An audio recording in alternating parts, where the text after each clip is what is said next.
میرے ایک دوست بہت بڑے بلڈر تھے، عید سے 3 دن پہلے ان کا انتقال ہوا، عید سے 3 دن پہلے انتقال ہوا۔ یہ جو حالات آئے، 2 شخصوں کی موت نے مجھے اندر سے ہلا کے رکھ دیا۔ ایک یہ جن کا واقعہ سنانے جا رہا ہوں، اور ایک مفتی فیض الوحید صاحب جو جموں کے اندر ہوا کرتے تھے، بہت بڑے متقی تھے۔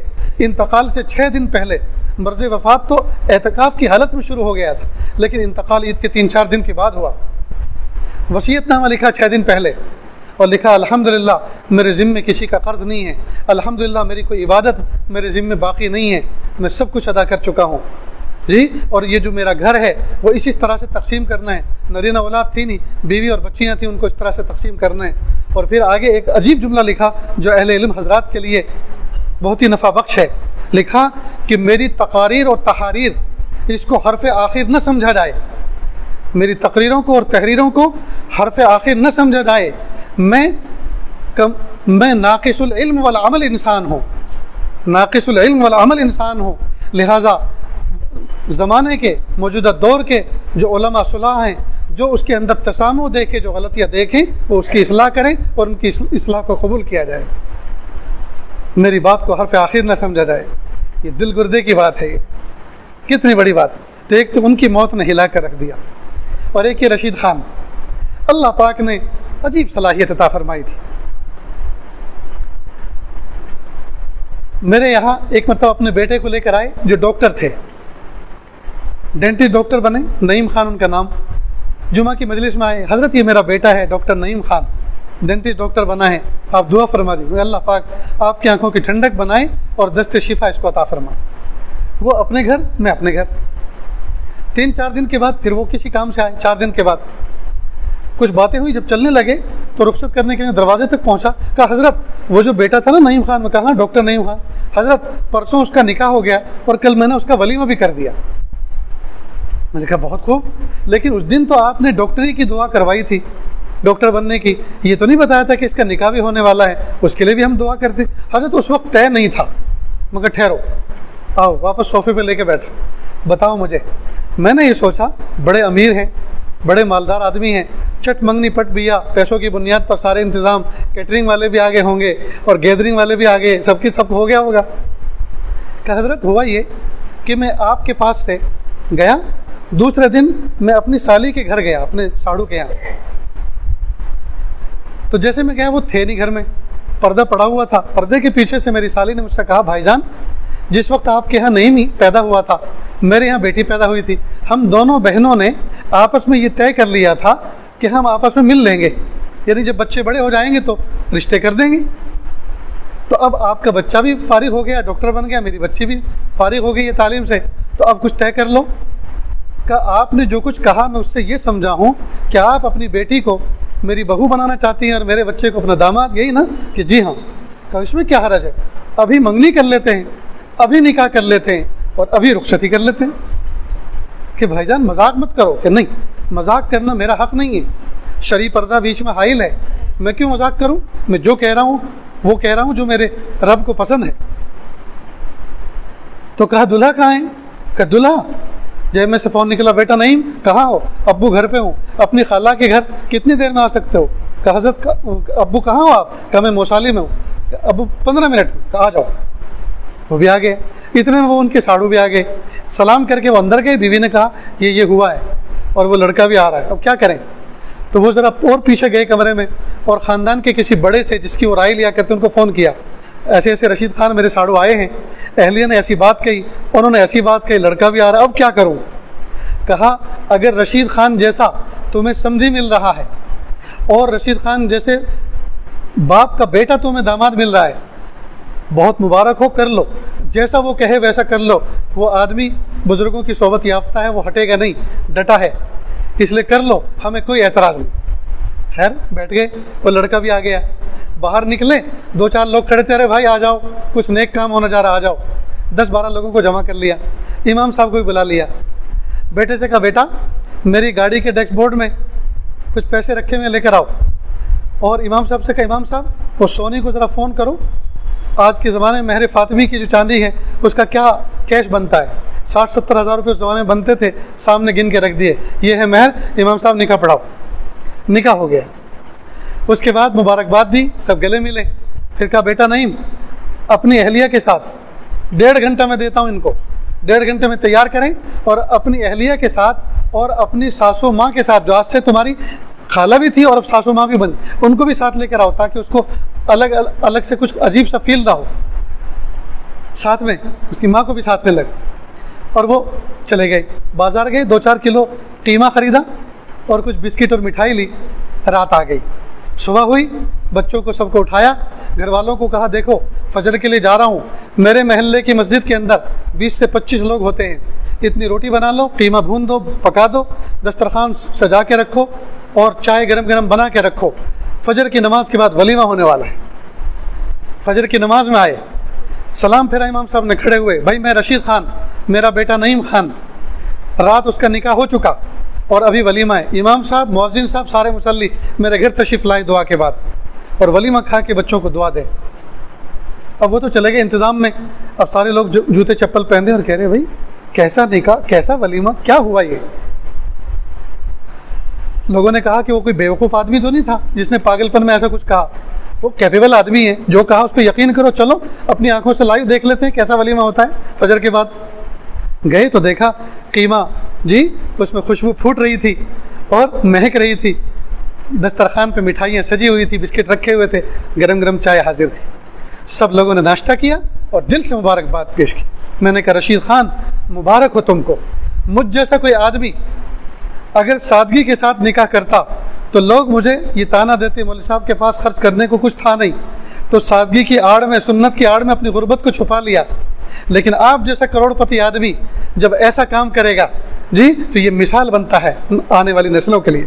اور نہ جانے کتنوں نے، پھر میں نے باقاعدہ، میرے یہاں ایک منتھلی میگزین نکلتی ہے دوائے دل نام کی، اس پہ اس کو لکھا اور الگ سے بھی ہینڈ بل بنا کے اس کو تقسیم کیا، شادی ہو تو ایسی.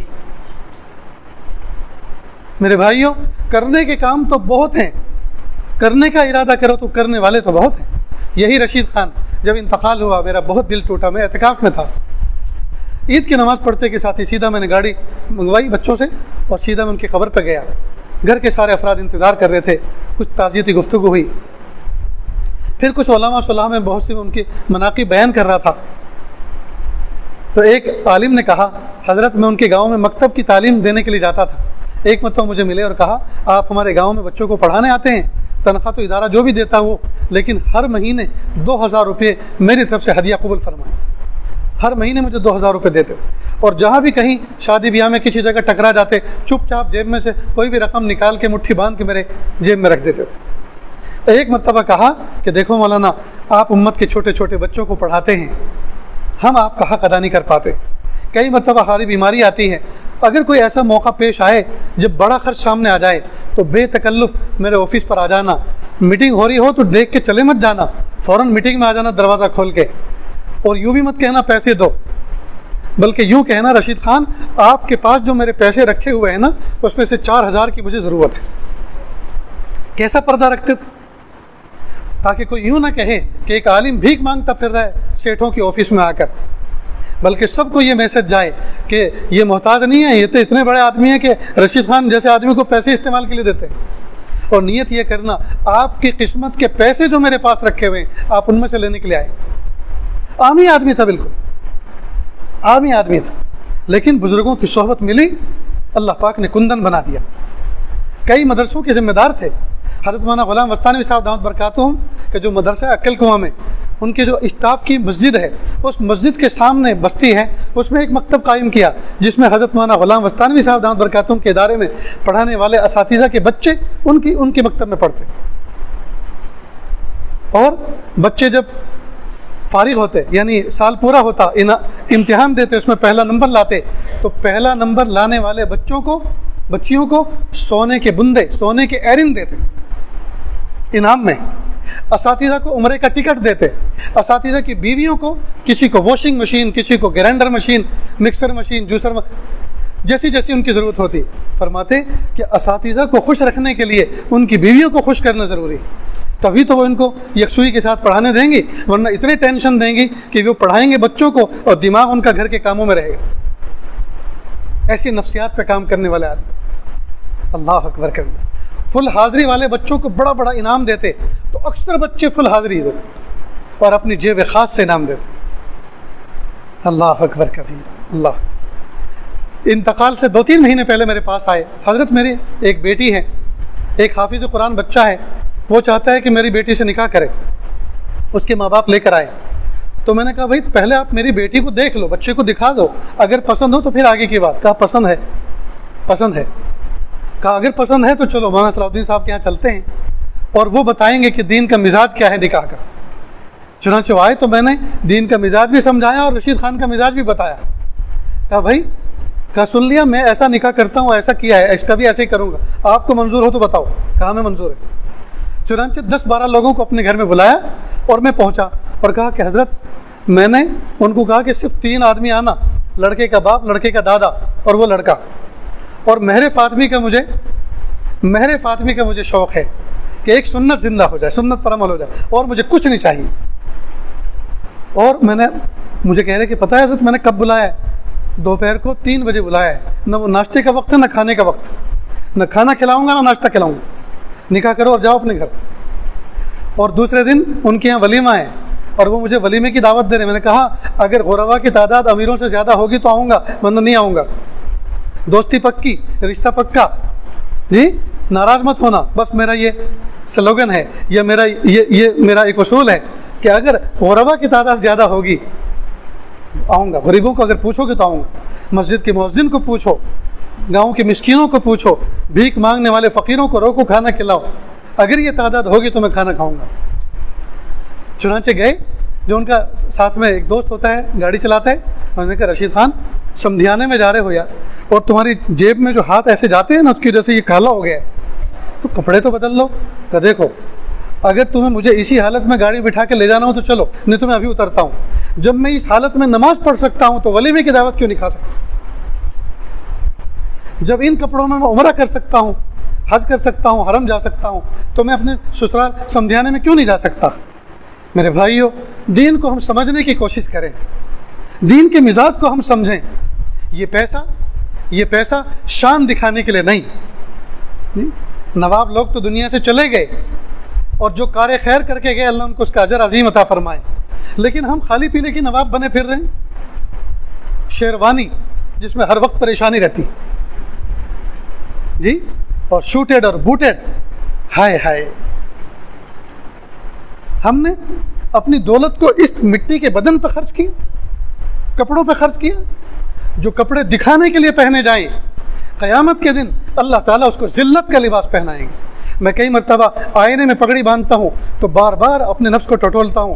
یہ اس لیے تو نہیں ہے کہ وہ علامۃ الدہر نظر آؤں, یہ اس لیے تو نہیں ہے کہ کوئی بڑا شیخ نظر آؤں, یہ اس لیے تو نہیں ہے کہ ذرا میں ممتاز نظر آؤں سب میں, اس لیے تو نہیں پہن رہا. کئی مرتبہ پہنتے کھول کے چھوڑ دیتا ہوں, صرف ٹوپی میں مسجد جاتا ہوں. مجھے اپنے نفس کا علاج خود کرنا ہے. ہم خود اپنے اوپر نگراں ہیں, ہم خود اپنے اوپر نگراں بنے. ہم سے بہتر نگراں کون ہو سکتا ہے؟ اپنے نفس کے ڈھکوسلوں سے, چوچلوں سے بچیں. اس نے ہمیں بڑا تباہ کیا ہے.